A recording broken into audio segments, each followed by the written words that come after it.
Hi hello सगळ्यांना नमस्कार. कशा आहात आपण तर चांगलं असायलाच पाहिजे हीच अपेक्षा करते. आजचा आपला दिवस आनंदाचा सुखाचा जावो हीच ईश्वर चरणी प्रार्थना. सर्वप्रथम तुमचं छंद माझा या चॅनलमध्ये मी जया खूप खूप स्वागत करते. तर थंबनेलवरून आणि टायटलवरून तुम्हाला समजलंच असेल की आज आपली आमलेट पाव अथवा अंडा पाव काही म्हणू शकता, तुम्हाला काय वाटेल ते म्हणा. तर त्याची रेसिपी बघूया. तर मी इथं पहिल्यांदा 3 ते 4 अंडी एका बाउलमध्ये घेतलेली आहेत. तर ती अशी मिक्स करून घ्यायची.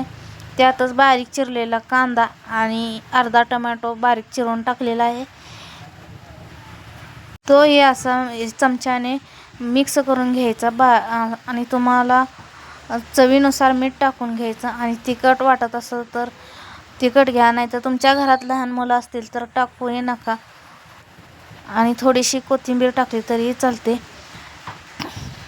मला इथं कोथिंबीर टाकायची होती पण कोथिंबीर अवेलेबल नसल्यामुळे मी काही टाकू शकले नाही.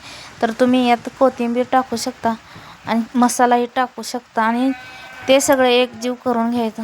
तर इथं मी ठेवलेलं आहे, पॅन ठेवलेला आहे आणि पॅन गरम झालेलं आहे आणि त्यामध्ये थोडंसं तूप टाकलेलं आहे. आपलं घरी बनवलेलं साजूक तूप टाकलेलं आहे आणि ते सगळीकडं असं पसरून घ्यायचं. त्यामुळे आपल्या अंड्याला आमलेट चिकटणार नाही. तर इथं मी सगळीकडून पसरून घेतलेलं आहे तूप आणि त्यामध्ये सोडायचं आहे आपलं सर्व मिक्स केलेलं अंडे. तर तुम्ही इथं बटरही वापरू शकता किंवा तेलही वापरू शकता. तर मी इथं केलेलं आहे आपलं तुपामध्ये केलेलं आहे. तर इथं बघा असं सोडून घ्यायचं, चारही बाजूने गोल असं सोडून घ्यायचं आणि जिथं नाही सुटलेलं तिथं असं पसरवून घ्यायचं. तर मी घेतलेलं आहे बघा किती छान दिसतंय आणि तुम्हीही बनवू शकता. तर इथे गॅस मध्यम फ्लेमवर ठेवायचा, जास्त सोडायचा नाही. जिथं जिथं कमी पडले त्यात लगेच असं थोडं थोडं सोडून घ्यायचं. तवा भरून सोडून घ्यायचं पूर्ण गोल असेपर्यंत.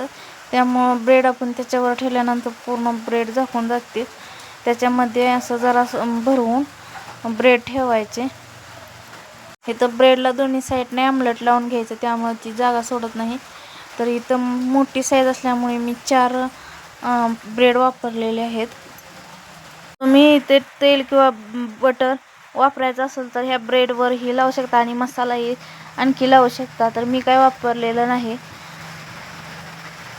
आणि खालून सोनेरी कलर येईपर्यंत असं भाजून घ्यायचं. आता पूर्ण खालून भाजून होत आलेले आहे. तर चारही बाजूने हळूहळू भाजली का नाही अशी उलटाने आपल्या बघून घ्यायचे आणि त्या बाजूवर दोन्ही बाजूने असं ब्रेडवर आमलेट ठेवायचं. ज्यावेळेस आमलेट आपल्याला पलटी मारता असते किंवा ब्रेडवर ठेवायचं परफेक्ट शेप द्यायचा असतो, त्यासाठी आपण आमलेट खालून वेगळं झाले आणि पूर्ण शिजलेलं असेल तेव्हा आपल्याला वरनं तेल सोडून आमलेट तव्यापासून वेगळं करायचं आहे. आणि त्याचा ब्रेडवर अशी पलटी मारताना त्याचा शेप स्क्वेअर शेपमध्ये आलं पाहिजे. त्यासाठी आपण बाजूने घेऊन त्याच्यावर असं ठेवणार आहे. जसं मी व्हिडिओमध्ये सांगितलं आहे तसंच तुम्ही करायचं आहे. यामुळे एक होतं की आपल्याला ब्रेड उलटं करताना जास्त अडचणी येत नाहीत. बघू शकता मी आता कसं उलटं करणार आहे. ही अशी पलटी मारताना तुम्ही चूक करू नका. ही बघा मी पलटी मारल्यानंतर अशी त्याच्याबरोबर मध्ये कट करायचं.